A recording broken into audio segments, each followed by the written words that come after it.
Bismillahirrahmanirrahim. Assalamualaikum warahmatullahi wabarakatuh. Assalamualaikum warahmatullahi wabarakatuh. Kaum muslimin dan para pemirsa dimanapun Anda berada, kita kembali dalam acara Ziswaf Lifestyle. Di samping saya ini ada Kiai Haji Anang Rigza Masyadi MA PhD. Beliau pemateri pada pagi hari ini. Beliau adalah pimpinan sekaligus pengasuh di Pondok Modern Tazaka Bandar Batang, Jawa Tengah. Assalamualaikum Kiai. Bagaimana kabarnya Kiai? Alhamdulillah. Sehat walafiat, cuaca juga cerah. Alhamdulillah Kiai. Jadi pada episode kali ini Kiai, mungkin kita akan membahas tentang berderma. Ya. Terutama berderma itu dengan harta yang terbaik ya. Jadi mungkin nanti bisa dijelaskan bagaimana panduan atau tuntunan untuk berderma, seperti kita berinfak, berzakat, berwakaf ini dengan harta yang bagaimana Kiai? Ya. Pertama ya, tentu berderma dengan harta terbaik. Betul Kiai.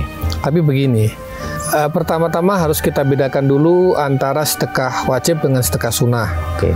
Sedekah wajib itu misalnya zakat. Itu ketentuannya sudah baku, dan bagi orang yang sudah wajib zakat, sudah mampu berzakat, maka ini tidak lagi bisa ditawar-tawar. Betul. Ya, meninggalkannya adalah dosa besar dan ancamannya dari Allah dan Rasulnya itu sangat keras sekali. Ketentuan zakat sudah ada semua. Harta apa yang harus dizakati, emas, perak, perdagangan, pertanian, peternakan, profesi, jasa, itu semua ada semua. Dan kapan harus dibayarkan zakat itu, siapa saja yang berhak menerima zakat itu, semua itu ada ketentuannya. Jadi jika ada orang yang hartanya belum mencukupi untuk berzakat, berarti dia belum masuk nisab. Iya. Maka dia nggak wajib zakat. Itu yang wajib. Yang kedua, sedekah sunnah. Sedekah sunnah itu ada infak, hibah, hadiah, wakaf, dan lain-lain. Tapi saya ingin fokus pada infak dan wakaf ya. Wakaf ini hukumnya sunnah muakkadah, artinya sunnah yang sangat dianjurkan. Allah dan Rasulnya sangat-sangat menganjurkan agar kita ini bisa berwakaf. Ini nggak ada nisabnya. Jadi siapapun bisa berwakaf, nominalnya berapapun, itu suka-suka kita. Beda dengan zakat tadi. Nah, wakaf ini adalah amalan tatawu. Tatawu itu artinya sukarela, lahir dari kesadaran pribadi yang paling dalam untuk memberi dan berbagi kepada orang lain. Gitu. Maka, nah ini ketentuan untuk wakaf bersifat pribadi, jadi timbul dari kesadarannya, dari penghayatan terhadap ajaran-ajaran agama, maka keutamaannya besar sekali bagi orang yang mau berwakaf. Ada ayat yang mungkin relevan saya ketengahkan, misalnya a'udzubillahi minasyaitonirrajim, bismillahirrahmanirrahim. Lan tanalul birra hatta tunfiqu mimma tuhibbun wa ma tunfiqu min syai'in fa innallaha bihi alim. Ali Imran ayat 92. Kamu tidak akan memperoleh kebajikan yang sempurna sebelum kamu mau menginfakkan sebagian harta yang kamu cintai. Dan apapun yang kamu infakkan tentang hal itu, sungguh Allah Maha mengetahui. Perhatikan baik-baik ayat ini. Ada redaksi, kamu tidak akan memperoleh kebajikan sebelum kamu menginfakkan sebagian harta yang kamu cintai. Apa artinya? Kalau kita mau mendapatkan kebajikan, kalau kita mau mendapatkan kemuliaan, maka syaratnya diantaranya adalah berinfak dengan harta yang kita cintai. Tentu yang dimaksud di sini bukan zakat. Zakat wajib zakat itu. Ya, karena zakat itu wajib.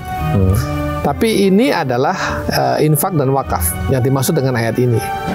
Nah, berikutnya ada klausul harta yang kamu cintai, bukan sekedar yang kamu miliki.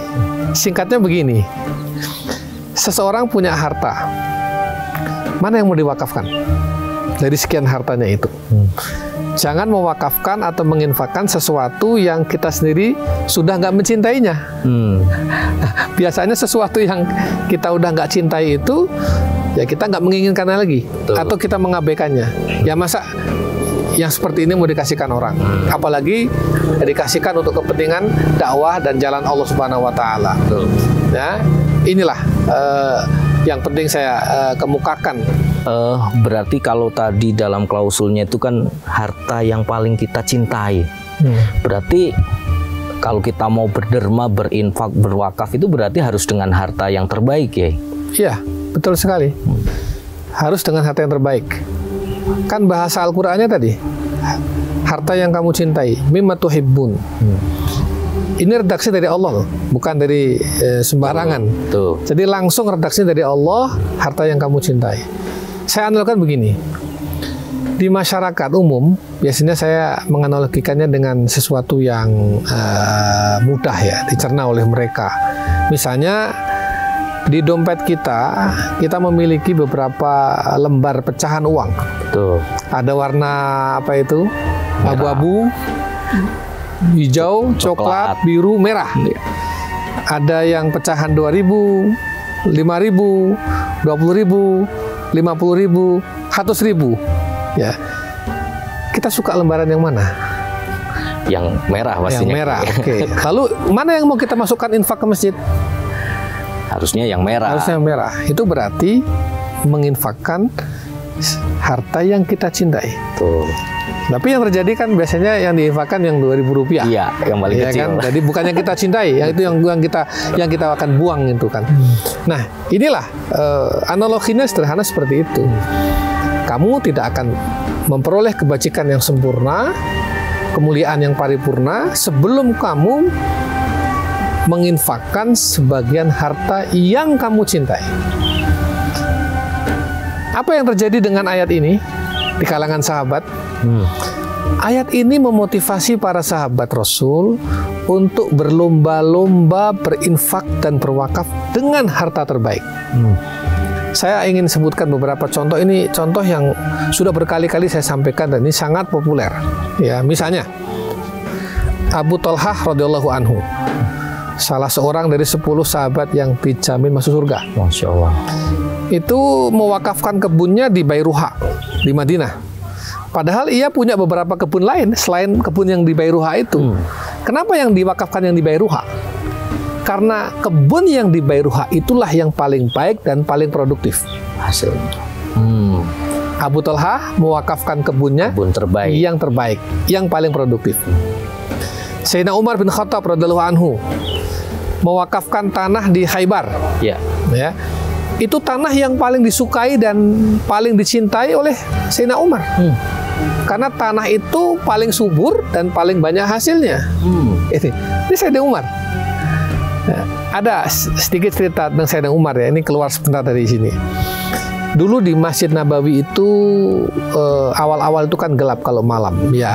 Jadi mereka baru menjelang subuh memasang lampu untuk penerangan masjid. Lama-kelamaan bertambahnya kaum muslimin, bertambah pula yang sholat dan itikaf di masjid pada malam hari. Ya, untuk tahajud, itikaf dan sebagainya, qiyamul lail. Nah, beberapa sahabat berinisiatif untuk memasang obor penerangan di masjid itu malam hari supaya orang-orang yang itikaf, bahkan ada yang tadarus di situ, mereka mendapatkan penerangan. Nah, gagasan ini langsung disambut oleh Sayyidina Umar bin Khattab radhiyallahu anhu. Masya Allah. Dan langsung Umar mempelopori dirinya sendiri dan keluarganya dan para sahabat untuk memasang penerangan. Ya, waktu itu sangat sederhana ya, pakai obor lah gitu, semacam obor itu. Ya, melihat itu Rasulullah langsung mendoakan, Umar, kalian telah menerangi masjid kita. Semoga Allah akan menerangimu di hari akhirat kelak. Masya Allah. Jadi hanya dengan penerangan masjid itu. Mendengar itu pecahlah tangis haru dari para sahabat yang mendengarnya pada waktu itu.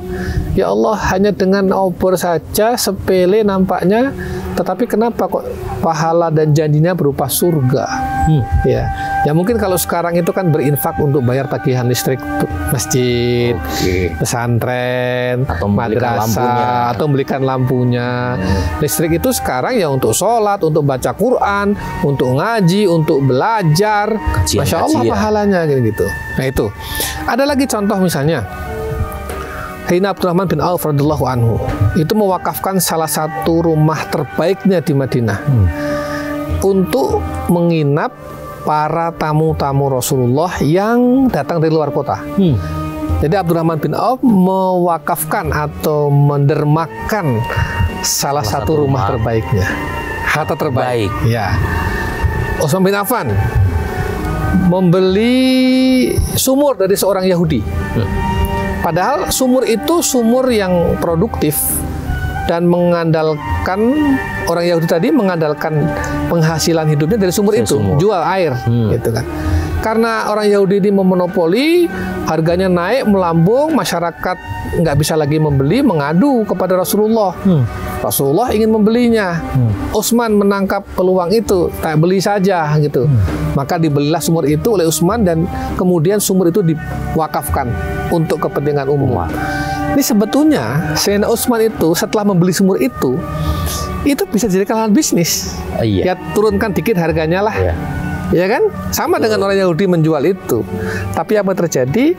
Dibeli sumurnya, diwakafkan. Sehingga masyarakat Madinah pada waktu itu udah nggak usah bayar lagi, udah gratis itu. Ini sekali lagi harta terbaik, ya kan? Bahkan, nah ini penting, wakafnya Sayyidina Utsman bin Affan sampai hari ini masih ada dan masih terus produktif. Masya Allah. Di Madinah itu, di dekat Masjid Nabawi kurang lebih 200 meter, ada hotel bertuliskan Hotel Wakaf Sayyidina Utsman.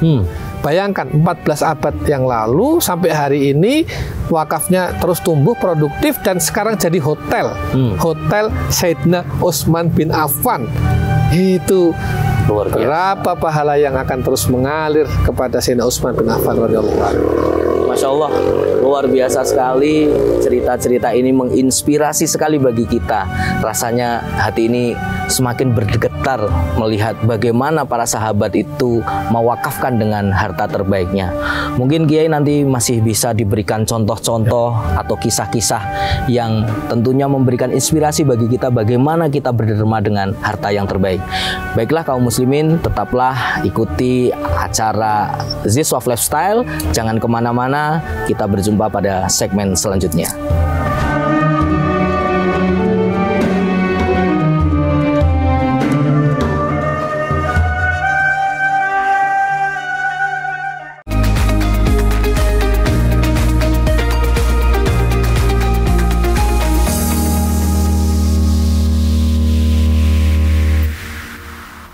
Kaum muslimin, dimanapun Anda berada, kita kembali lagi dalam acara Ziswaf Lifestyle. Kiai, tadi cerita antum itu sungguh luar biasa. Jadi para sahabat ternyata terinspirasi betul dengan ayat Al-Quran, dengan hadis-hadis Rasul, bahkan dijanjikan dengan surga. Dan yang paling penting ternyata memang Rasul memberikan teladan sehingga menginspirasi para sahabat untuk berderma dengan harta terbaiknya. Lalu kalau kita, Kiai, saat ini, zaman ini, bagaimana kita harus berderma dengan inspirasi yang tadi? Iya, inspirasi yang paling tinggi ya Al-Quran dan Sunnah, hadis ya. Itulah kenapa potret-potret keteladanan itu diketengahkan lagi. Ya, tentu ya setelah itu kan ada tabi'in, ada tabi'ut tabi'in, ulama-ulama, kaum muslimin sepanjang masa ini, itu ada ribuan, mungkin jutaan kisah teladan dalam berderma itu yang perlu kita kemukakan ya. Tetapi bahwa keteladanan para sahabat itu ya kisah yang sangat fenomenal dan perlu kita renungkan. Ada ayat yang bisa saya sampaikan di sini. Bismillahirrahmanirrahim. Ya ayyuhalladzina amanu anfiqu min thayyibati ma kasabtum wa mimma akhrajna lakum minal ardh wala tayammamu al-khabitha minhu tunfiquna walastum biakhidhihi illa an tughmidu fihi wa'lamu anallaha ghaniyyun hamid. Ini surat Al-Baqarah ayat 267 kalau nggak salah. Wahai orang-orang beriman, berarti kan kita, infakkanlah sebagian dari usahamu yang baik-baik dan sebagian dari apa yang kami Allah keluarkan dari bumi untukmu. Janganlah kamu memilih yang buruk untuk kamu keluarkan, padahal kamu sendiri tidak mau mengambilnya, melainkan dengan memicingkan mata atau enggan terhadapnya. Coba perhatikan sekali lagi ayat ini, infakkanlah sebagian dari hasil usahamu yang baik-baik. Bukan yang buruk-buruk toh. Iya, pilihan. Bukan yang sisa-sisa kan? Betul. Makanya disambung lagi dengan penegasan Allah, janganlah kamu memilih yang buruk untuk kamu keluarkan. Sedangkan kamu sendiri memicingkan mata, artinya memandang sebelah mata dengan harta itu. Jadi kata kuncinya sekali lagi, berwakaf, berinfak dengan harta terbaik. Sama hanya dengan sholat, puasa, dan ibadah-ibadah yang lain, termasuk zikir. Jangan sampai sholat kita dengan tenaga sisa, ya, waktu sisa, hati sisa. Ya kan begitu. Apalagi sholat di sisa-sisa waktu, sholat di sisa-sisa tenaga. Kita ini kalau kerja tenaganya pol-polan, mati-matian, begitu sholat udah lemes, udah ngantuk dan lain sebagainya. Apalagi sholat itu di sisa waktu, sudah mepet sekali kita baru sholat. Ya, ini kan nggak adil kita dengan Allah Subhanahu Wa Taala. Allah yang memberi kita umur, Allah memberi kita kesehatan, Allah memberi kita usia, Allah beri kita rezeki. Masa Allah dikasih sisa-sisa? Demikian pula dengan infak dan wakaf tadi. Ini kan di jalan Allah kita akan salurkan. Jangan sampai itu pun juga dengan harta sisa, dengan apa namanya sesuatu yang kita sendiri sudah nggak mau makainya. Jadi sekali lagi, berinfak dan berwakaf dengan harta terbaik. Baiklah Kiai, ini pesannya sangat mendalam sekali Kiai. Ini kita mungkin merasa malu karena kita belum bisa mungkin melakukan ibadah-ibadah itu dengan tenaga yang terbaik, pikiran, ya kan, juga semangat yang terbaik. Baiklah para pemirsa sekalian, kita break sejenak dan tetaplah di acara Ziswaf Lifestyle, jangan kemana-mana.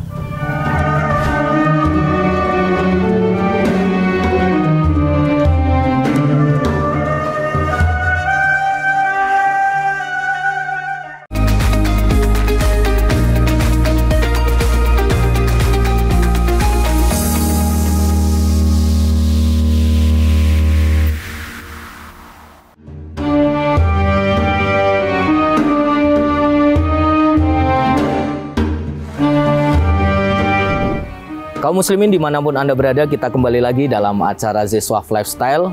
Pak Kiai tadi sungguh menarik penjelasan dari Pak Yai.